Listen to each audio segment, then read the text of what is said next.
What's going on, guys? It's Cliffy here. Welcome back to another career mode video in Don Bradman Cricket 17. Before we get started, let's see if we can smash 100 likes on this video, and if you are new, please do hit that subscribe button. Now, as we talked about at the end of last episode, currently sitting in 5th, taking on the winless Adelaide Strikers. So really need a win here that will bump us up, I believe, into 4th position with just one game left to play. But without any further ado, let's go see the toss and get into the game. Right, so the Strikers have won the toss. They're going to have a bat, so we are having a bowl first, which I don't mind. I want to come in, I want to bat and try and win this game for the Hurricanes if we can. But having a bowl first, let's see how we get on. Alright, boys, so the Strikers have got off to a pretty good start. Even though they have lost 2 wickets, they still have 70 runs on the board after just 7 overs. So at the moment, going at great guns. And basically, we at the moment are staring down the barrel, you'd have to say, of somewhere around that 190, 200 to chase, which ideally is not what we want. We're in pretty good bowling form. If you remember back to last episode, we had our best ever bowling figures of 3 for 13 against the Melbourne Renegades. That wasn't enough because we did struggle with the bat. And I think if the Strikers can go and get somewhere around that 190, 200, then potentially we could struggle because no one really has gone and helped out with the bat. Just across this Big Bash League in general, I mean, Don Michael is one that comes to mind opening the innings. He has really been the only one that has provided any resistance whatsoever. So, which is quite sad because I think the guy after 6 or 7 2020 games, Big Bash games, actually hasn't scored a run yet. Doesn't have a run to his name. So, as I said, that is quite sad, and I'm quite liking this field actually. It's got that fly slip there. We're going to continue to bowl those outswingers and just block it away. I don't mind that Hodgie. He's 8 off 14 now. Craig Simmons down the other end, 27 off 16. So he seems to be the danger man so far. But there must have been someone else as well, as that is a perfect over. With the way things were going, obviously a very good power play for the Strikers. We've come back, we've only gone for 1 in that over there. And we'll look to go continue to contain. In comes Dan Christian, who surprisingly only has 3 wickets in his 38 matches, which, as said, is quite strange because he's one of those guys that probably is a little bit underrated as a bowler. Going back to the Hurricanes season, like the 2016-2017 Big Bash League, he wasn't really used whatsoever. I don't even know what this is. I'm just going to decline that. There we go. Yeah, basically wasn't even really used in the first couple of games as a bowling option. I think he bowled in the 3rd game. I can't quite remember who that was against. It was down at Bloodston. It actually took 5 for in that game. So, he is one of those guys who I think is a little bit underrated. And he kind of just came around the time that Australia were quite blessed with quite a few gifted all-rounders in the limited overs side. I mean, he has played a couple, I think he's played a few 2020s, might even possibly played a couple of one-day games as well. He was up there when Australia were kind of going with the format of opening up with a wicketkeeper, which allowed them to play someone like James Hopes, or even Dan Christian at number 7. And I think he was, he was reasonably successful in that position. But it just kind of came at the time where it was quite tough. I think Gilly was actually...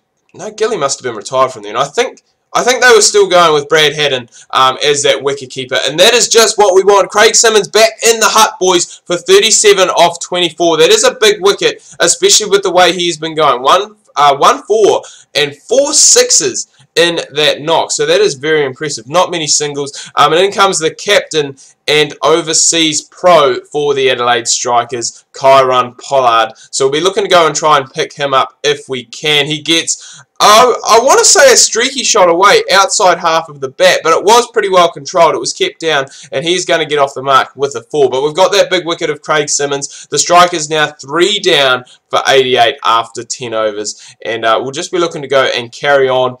I guess since we've come in, we have been very successful, and we haven't really gone for many runs.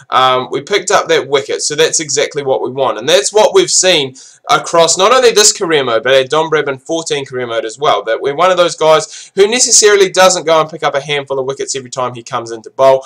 But we will be economical and we will create chances down the other end for the other guys who really are a team bowler, which is good to see. But I mean, thinking about it, coming in the 7th over, and with the score being 2 for 70, the Strikers were absolutely cruising. They were absolutely smashing it. We have really gone since then and pegged it back. We have bowled 2.3 overs, only gone for 8 runs as well, so that's perfect. I'm going to just stick with this field for Pollard because he was quite aggressive in that first ball of the last over. This one here, he's gone aerial again. So it looks like he is not hanging around for a long time. He's here for a fun time and a good time. And a short time, I guess, hopefully, because he is looking to play very, very aggressive and play on the up. So we'll look to go and try and take advantage of that, potentially pick him up. Again, that will be another big wicket if we could get him. But you see, I don't mind these singles, especially with those 2-dot balls that we had at the start of the over. If we go for 4, I'm pretty happy with that in a 2020. I'd be pretty happy with that, to be honest, in a one-day game as well. So we can't really complain a whole lot about that. But Pollard has just gone, played that one aggressively down the ground, straight back at us. And it's been very well fielded, actually, as we finish off our 3rd over. So I was going to say we would have 1 left to go. But I don't even think we're going to get a bat in this game, which is a bit of a crying shame. But the main thing is the Hurricanes win against the winless Scorchers. So they stay winless after 7 games. But get the win against the Scorchers. Very close. 4 balls left. Still 7 wickets left in hand. We chimed in with that 1 wicket. Didn't get a bat today. But Michael, that guy I was talking about earlier, 71 not out. And if only you could translate this form into real life for the Hobart Hurricanes, he would be a good find. But at the end of the day, the Hurricanes win. Let's see what that does to the league table. Alright boys, so looking in at the final league game of the season. We're coming up against the Sydney Thunder. Now this is a must-win game for us. If we want to qualify for the top 4, which we can do with a win here against the Thunder, we would go and overtake the Stars, be playing the Sixers in, I think that's how it works. I think it's just 1-4-2-3 in the Big Bash, but I'm not 100% sure.